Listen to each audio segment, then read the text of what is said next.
What is up? Welcome back to another episode of the Found Her podcast. I'm so excited you're here. I am your host, Kelly Chaika, and we are doing a end of the year 2024 recap lessons, all of it episode.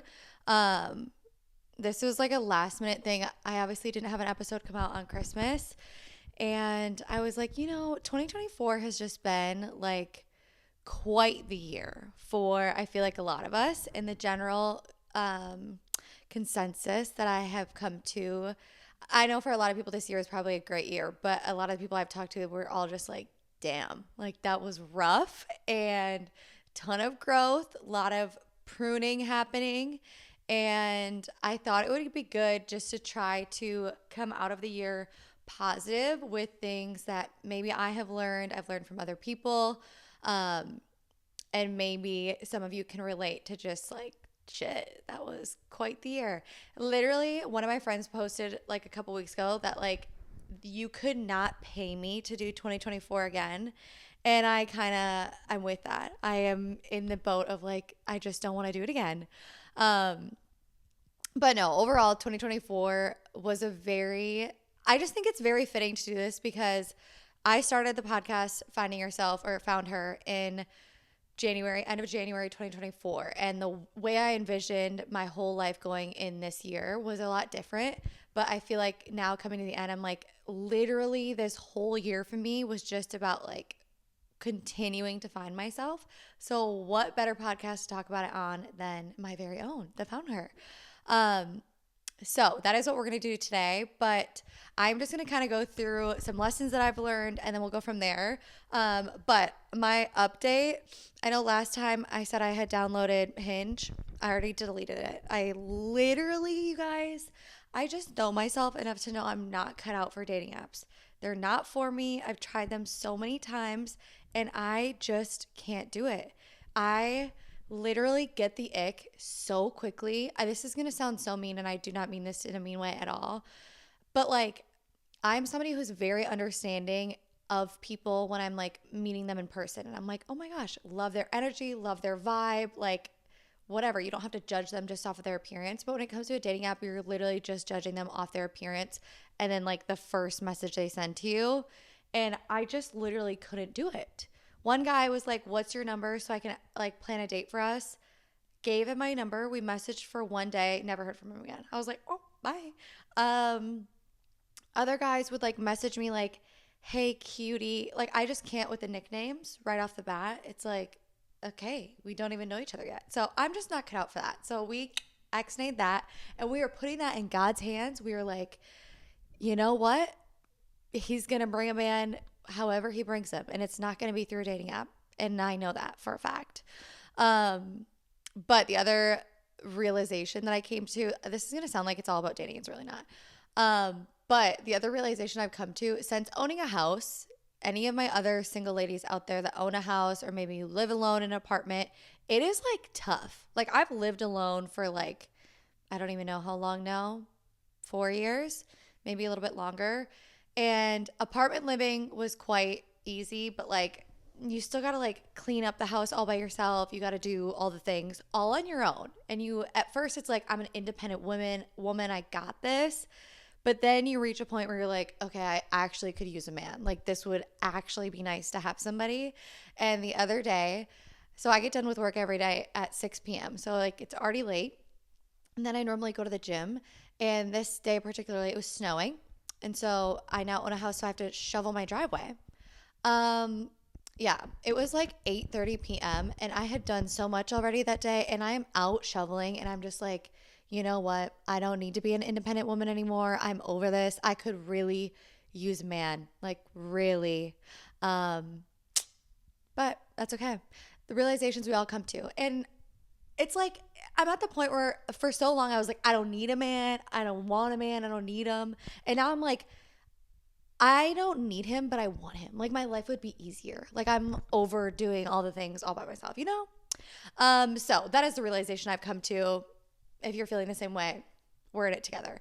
But we're gonna go through these lessons. This is not gonna be a long episode because it's already 8:30 at night and I like am ready to go to bed. But the first lesson I learned or have learned, that's been like an overarching lesson of the whole year, is to just ditch the gossip. Like, this is something that I feel like has followed me throughout my whole life, and I am so guilty of it, and I will admit it to anyone who knows me. But like, I just this year have gotten so convicted that it's just not worth it to gossip about people, or like, what is the point? Like, I have always been someone who's very comfortable and open about sharing my life and my experiences with people. Like, people ask me about something, it's like I'm an open book. I'm not hiding anything from anyone. And I think part of that personality of me has felt like in a way I felt like other people are the same way. And this year I've just really started to notice, like, it's just not worth it to like share everything with everyone, to share other people's stories. Like, it's just none of your business. And so I think going into 2025, I'm just going to like let people live their life. It's truly none of my business. And we all gossip. Like, it's probably me growing in my faith and being like, this is just a sin and I probably shouldn't be doing it anymore. And I don't say I'm gossiping in like a negative way. I'm just like sharing things that I feel like are a part of my life that are people related to me. And it's just like not great. So I'm like, I am learning to just zip it. Like, it's okay to have people not know everything about your life. And like, and I like look at my friends and I'm like, I don't know everything about your life. Like, why am I just out here blabbering about everything?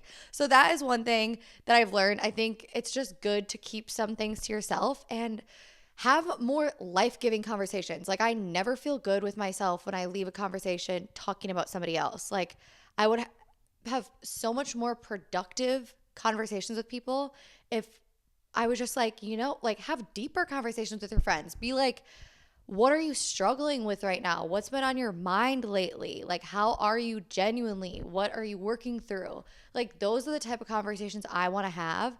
And I'm maybe not so great at initiating them and I want to be better. But if somebody starts gossiping, just be like, hey, you guys, I'm really struggling with something. I want to talk to you about it. And like, change the subject. Or be like, maybe we shouldn't talk about this. I don't know. One thing that I'm still working on, but an overarching lesson that has happened this year is just ditch the gossip. Second one that has truly transformed my life in the last several years, but mainly this year alone, is to just grow your faith, however that looks for you. I believe that God is the foundation for everything in your life. And I can reflect back on my life before I knew God, before I had a relationship with Him. And I always had, like, I don't want to say I was an anxious person because I really wasn't, but it's just like, what are you relying on? Like, if you don't have God, you're really just out here relying on yourself to make everything happen. And that's just way too much weight and pressure to put on one person. Like, it's so much more peaceful to just turn to God and be like, you got me. Like, I trust that you've got me. And it's okay. Like, to believe in the universe is another thing as well. But I just think seeing God as like a father and being like, you know what, He's looking out for me. He knows the desires of my heart. Like, I can show up however I am and He's going to help me out. I just think growing your faith is so huge. One thing that has transformed my faith and like the growth of my faith is doing a Bible study in the morning. And I never wanted to do that. Like, I had a desire to do it, but I never like woke up in the morning being like, yeah, I can't wait to read my Bible and spend time with God.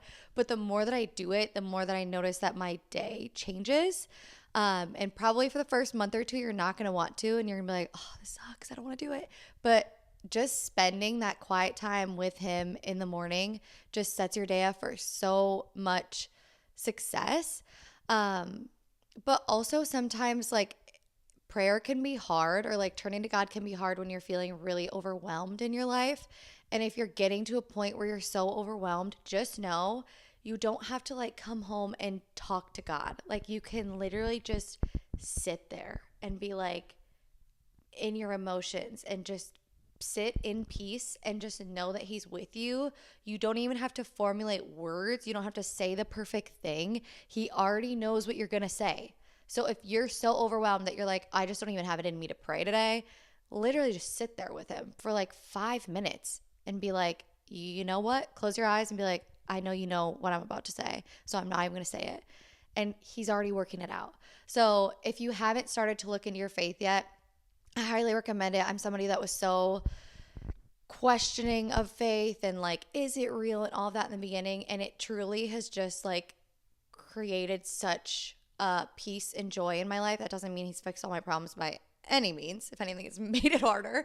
But it just gives me peace in a lot of the moments that would be even harder if I didn't have him. So just grow your faith. He'll show up for you. He'll make things happen for you, and just like ask for him to show you who he is. And I promise he will. Another thing kind of going off of that is to remember that just because you don't get what you want, that doesn't mean that God's not still good.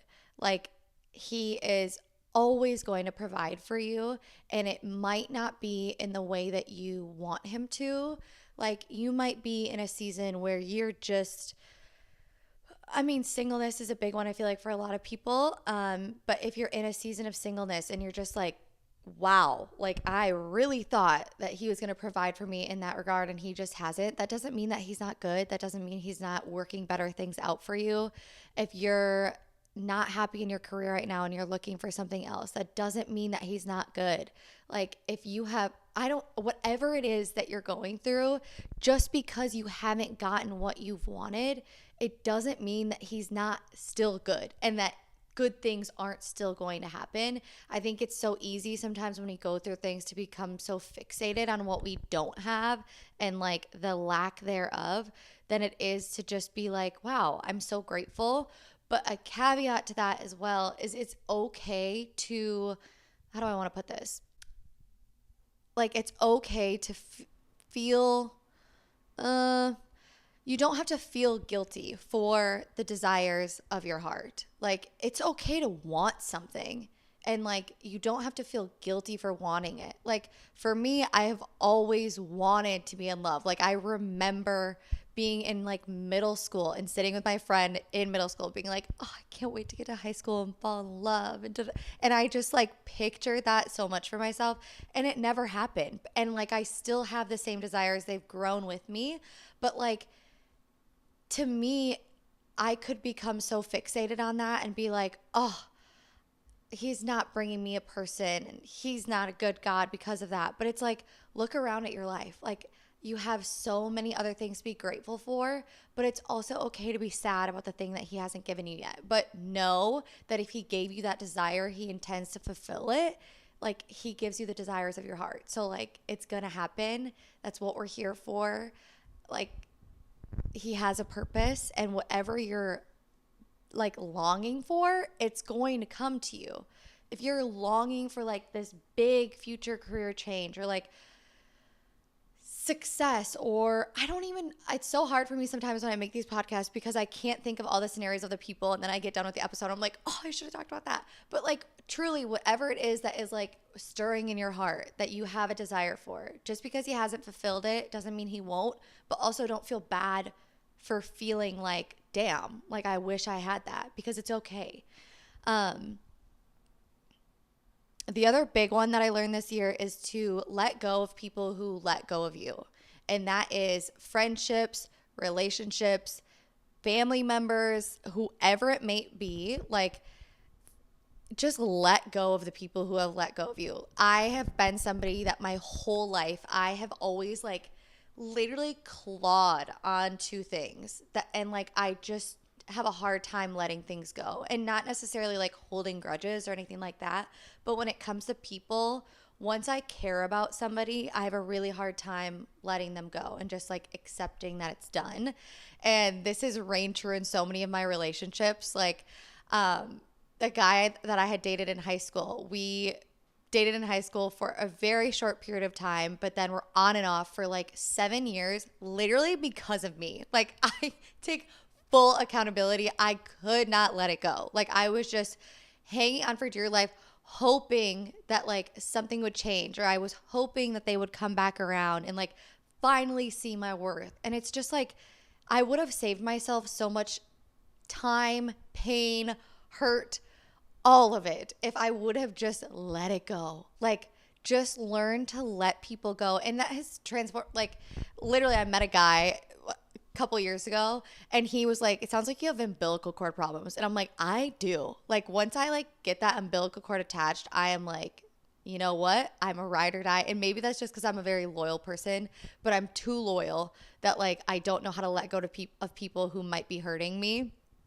Um, and I think it's a good quality to have, to be like care about somebody so much that you don't want them to leave your life, or you want them to be a part of your life in some way. But it also makes healing or like moving on really hard. The guy that I was kind of dating this summer, same thing happened. Like I thought everything was going great, seemed like a great guy, great relationship, great family, all of it. I was like, yes, yes, yes, gonna marry him, game over. Delusional, literally me. And then it ended kind of abruptly, didn't really get a ton of answers. And I always just was thinking, like, oh, he's going to come back. Like, maybe he'll come back. And then here I am, like 5 months later, and I'm still like, maybe he's going to come back. And it's like, Kelly, just let it go. So if you're in that same boat and you're holding on to a situationship, a past relationship, some guy that you've had a crush on for a long time, whatever it is, or somebody who's like dropping DMs in your thing but never making any point to actually do anything about it, we're leaving all of those people in 2024. We are like, if they're not going to come after you, why are we continuing to spend mind space on them? Like, we are letting go of people who let go of you. If your friends let go of you, if your friends aren't putting effort into you, just let them go. There is no point in continuing to invest in people who don't invest in you. All that's going to do is drain your energy, and you're going to be exhausted, and you're going to be like, why does nobody check in on me? Why am I always the person? Like, you're going to start to resent people. So just literally let go of those people. Just let go, let God. If they come back around, they come back around. But don't like subconsciously be thinking like, oh, I'm letting them go, but like I kind of hope they come back. Like literally just let it go.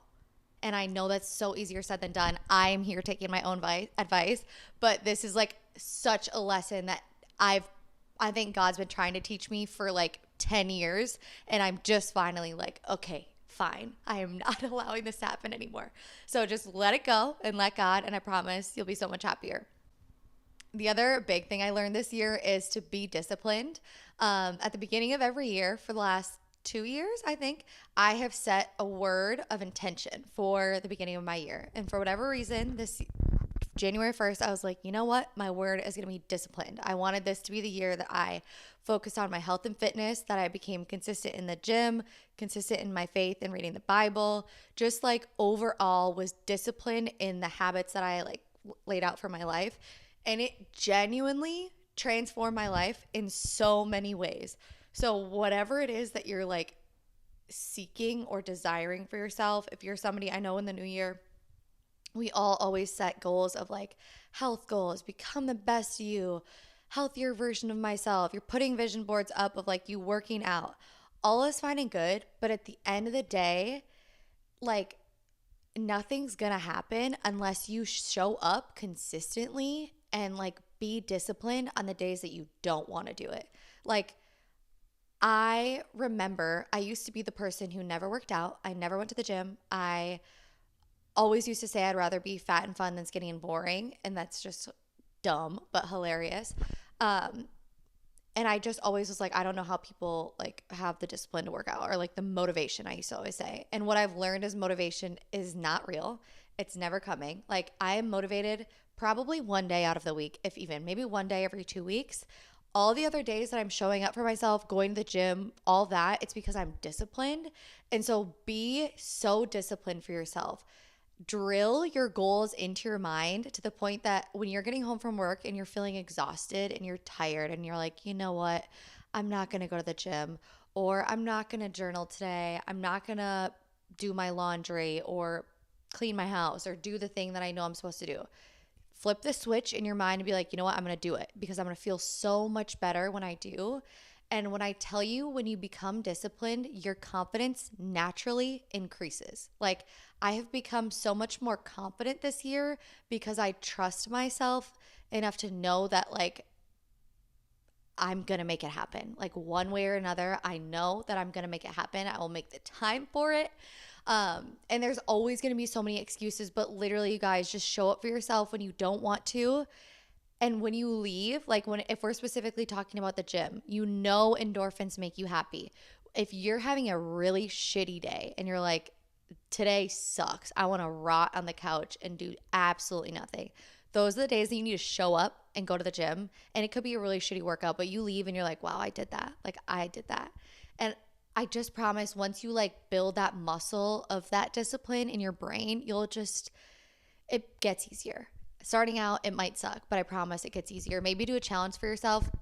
75 hard is crazy. I don't know how people do that. One of my friends just did it. Insane. But I did a challenge for myself January 1st of 2024, at the beginning of this year. By the time you guys are all listening to this, it's probably going to be 2025. But I did a challenge for myself where I, for 30 days, had to work out every single day, whether that was a 45-minute like walk outside or going to the gym. Majority of the time I was going to the gym. But there was no rest days because I was like, I am not going to allow myself to be like, oh, today's going to be my rest day. Like, I created that discipline in 30 days and it literally lasted me the whole year. Summer, a little crazy, but just like build that muscle of discipline. And I promise you'll leave the year so much more confident. That is like the number one tip I can give if you have health and wellness goals. Just be disciplined. Motivation is not coming. You got to be disciplined and show up for yourself. Another one that I've learned is to set boundaries in your life when it comes to your family members, when it comes to your personal life, your friends, whatever it is. Set boundaries and stick to them. In relationships, set boundaries. Be okay with not giving a guy everything he wants. Be okay with not giving your time to everyone else and having no time left. Like, sometimes I think people think that boundaries are like rude if they're on the receiving end. They're like, what? You're not going to make time for me? But the more that you do it and the more that you stay true to your boundaries, people start to like, they just know that that's who you are. So they're like, okay, yeah, she's going to do that. Like, when I first started going to the gym right after work and like my sister wanted to hang out, or like my family was like, oh, come over for dinner. And I was like, no, I'm going to the gym. They're like, oh, you don't need to go to the gym. But now, because I've been doing it for a year, 2 years, 3 years, they're like, okay, Kelly's probably going to the gym after work. But in the beginning, it was hard because they're like, why? Like, you're missing out on good quality time with your family. But it's like, you can set a boundary to be like, you know what? I'm not going to come to dinner tonight, but I'll come this weekend or whatever it is. Set boundaries in your relationships. Don't let people disrespect you. Like, if they do, like, remove them from your life and know your limits. Like, if you're getting to a point where you're overwhelmed, it's okay to like text your friend and be like, you know what? I just don't have it in me to meet up with you today. Like, I love you so much, but like, I am exhausted.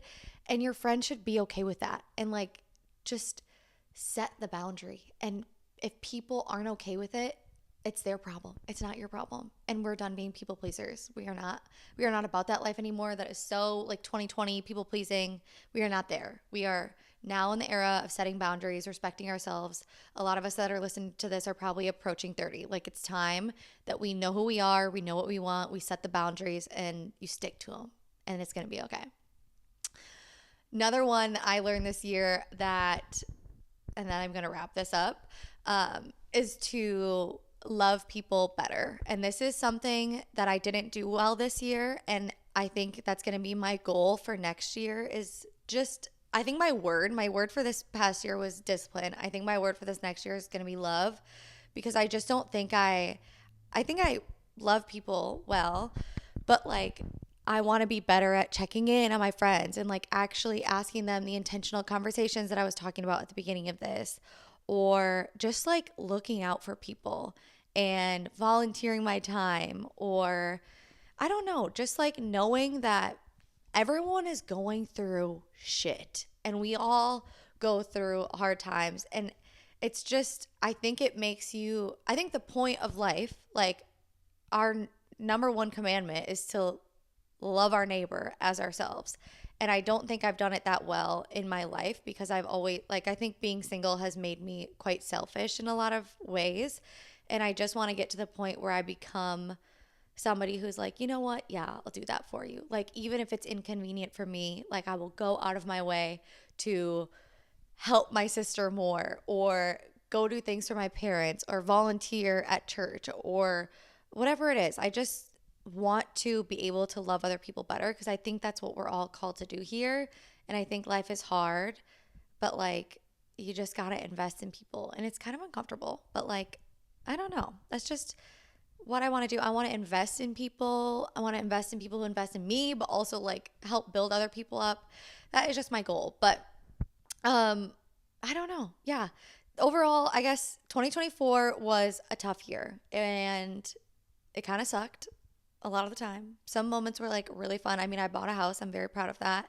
And you should all be proud of yourself for whatever it is that you accomplished. But there's a lot of things that I thought I was going to do that I didn't do. And that is A-okay. I think we all got so many lessons out of 2024. And I think now coming into 2025, it's just so exciting because it's like, it's a new chapter. It's a new year. It's a new change where you can flip the script and be like, all right, I was just pruned and like disciplined and stripped down, whatever you went through. Like, I know some of you people went through some shit, but like, you made it through. You're so much stronger. And now this next year, you have all the tools in your toolbox to make it like the best year ever. And I just know that that's happening and it's going to happen for so many of us. And I am just putting it out into the universe. We're going to go into the year with a new energy and just try to stay positive. As shitty as life can be sometimes, there is so much to be thankful for. I hope that some of these things like encouraged you or maybe you related to some of it. I'm so grateful for everyone who has listened to this podcast for the last year. Genuinely, like, love you all so much. I know, who am I? Little old me. I have nothing to say half the time, but I'm just grateful that you guys have connected with some of the episodes, resonated, and I really do this in hopes to create like a community and just help people not feel like they're going through it alone, because I think we all put on a tough front a lot of the times, and that's not always so relatable, and I'm guilty of that too. So 2025, it's going to be a great year. I can feel it. We got it. We made it through hell and back. And if it gets worse, if I find out that there is a basement at rock bottom, I'm going to lose my mind. But like, we got this. I promise we do. And I just know 2025 is going to be great. So thank you for listening. If you liked this episode, be sure to subscribe, leave a review, like, comment, whatever you do. I appreciate it as always. But I'm really excited to see what the Founder podcast has in store for 2025. I think it's going to be fun. And yeah, overall, just very grateful and a lot of lessons learned. But I hope you guys have a great start to your 2025 and peace and love. Bye.